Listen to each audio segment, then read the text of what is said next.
The Dead Sea Scrolls are roughly 1,000 manuscripts which were discovered in the Judean desert alongside the Dead Sea.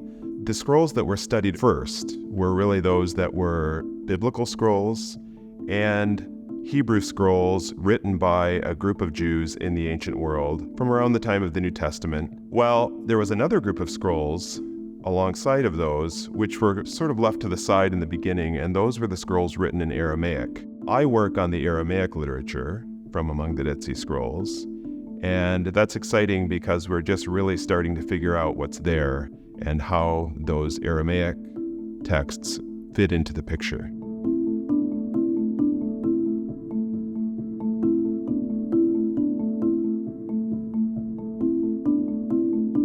Many of these texts interpret what we know as the Old Testament. So, for example, my dissertation was written on one of the scrolls, the Aramaic scrolls, called the Genesis Apocryphon. This scroll rewrites the book of Genesis in Aramaic, but it does so in a way that shifts some events around, expands the story. So, for example, Noah in the Genesis Apocryphon is having dreams, and Abram, when he goes into Egypt with Sarah, this story is greatly expanded to show how great Abram was.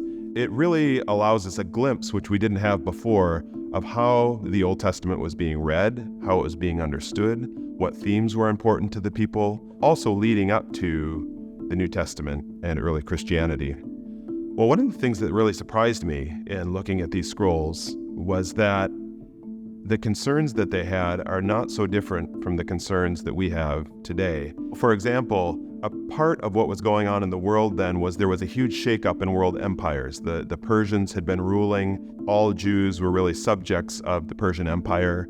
That empire had just been defeated by the Greeks. And so what you had is a huge amount of cultural exchange going on at that point.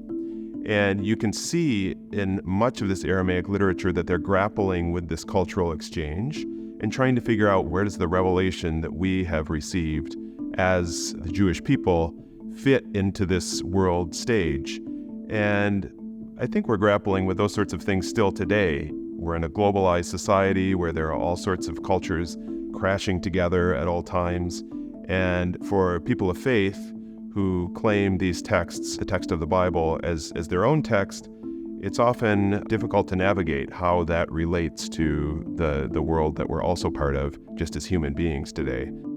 My book, which is called The Aramaic Scrolls from the Qumran Caves, and is a handbook to the Aramaic Dead Sea Scrolls, takes the first comprehensive look at the entire corpus of Aramaic literature from Qumran. And it's the first time this has been done, and so this was getting all of the pieces on the table. I've set the foundation for doing further work on the corpus, which will be focused much more on the themes, what these scrolls are seeking to illuminate or teach, theological motifs in these scrolls, and really trying to sketch out the ideal or the picture of Judaism that these scrolls present to us, which is a new picture, which we didn't have before.